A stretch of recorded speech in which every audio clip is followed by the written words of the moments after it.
সুপ্রিয় দর্শক মণ্ডলী, মাটি ও মানুষ অনুষ্ঠান থেকে আপনাদের জানাচ্ছি সাদর আমন্ত্রণ। আমরা সবসময় চেষ্টা করে থাকি নতুন নতুন কৃষি প্রযুক্তি, নতুন নতুন উদ্ভাবনা কিংবা কৃষক পর্যায়ে নানা রকমের সফল ঘটনা আমাদের এই অনুষ্ঠানের মাধ্যমে উপস্থাপন করতে।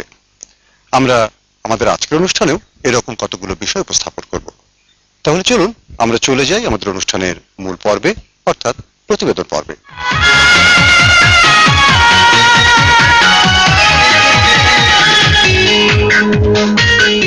আমরা জানি যে সারা পৃথিবীর মানুষের কাছে সবচাইতে জনপ্রিয় একটি ফল রয়েছে, যেটির নাম আম। আমাদের দেশেও আম অত্যন্ত জনপ্রিয় এবং সকল মানুষই চান অন্ততপক্ষে মৌসুমে আমের স্বাদকে উপভোগ করতে। কিন্তু আমটি মূলত জ্যৈষ্ঠ আষাঢ় মাসের ফল এবং বলা চলে যে বছরের নির্দিষ্ট কয়েকটি মাস আম পাওয়া যায়, সারা বছর আমের কিন্তু সরবরাহ নেই, উৎপাদন নেই। বাংলাদেশ কৃষি বিশ্ববিদ্যালয় তার জার্মপ্লাজম সেন্টারে আম নিয়ে নানা রকমের গবেষণা করছে।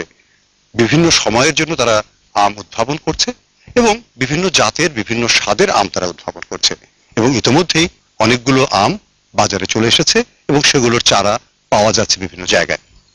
আমরা আজকে সেখান থেকে একটি প্রতিবেদন আপনাদের জন্য উপস্থাপন করব, যেটি আপনাদের জন্য তুলে এনেছেন ডক্টর জাহাঙ্গীর আলম।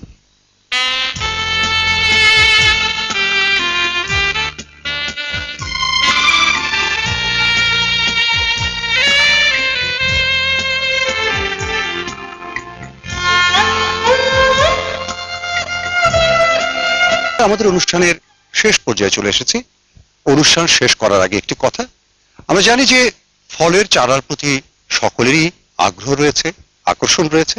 প্রান্তিক জায়গাতে, ছোট জায়গাতে আমরা চাই ফলের গাছ লাগাতে। আজকে যে জাতগুলো আপনাদের সামনে পরিচয় করে দেওয়া হলো, সে জাতগুলো অনেকে লাগাতে চাইবেন এবং এই বৃক্ষরোপণ মৌসুমে সেগুলো চারা সংগ্রহ করতে চাইবেন।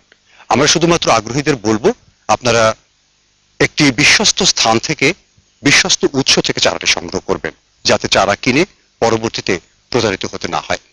সরকারি যে সমস্ত হর্টিকালচার সেন্টার আছে, বিশ্বস্ত কিছু বেসরকারি প্রতিষ্ঠান আছে, তাদের কাছ থেকে আপনারা উপযুক্ত চারা, কলা কৌশল এবং প্রযুক্তি জেনে নেবেন এবং সংগ্রহ করবেন এবং সেগুলোকে অনুসরণ করে গাছের চারা লাগাবেন। আর যারা আমের চারা বা এ ধরনের ফলের চারা লাগাতে চান এবং সে সম্পর্কে নানা রকমের তথ্য বা উপাত্ত সংগ্রহ করতে চান, তারা সরাসরি বাংলাদেশ কৃষি বিশ্ববিদ্যালয়ের জার্মপ্লাজম সেন্টারেও যোগাযোগ করতে পারেন।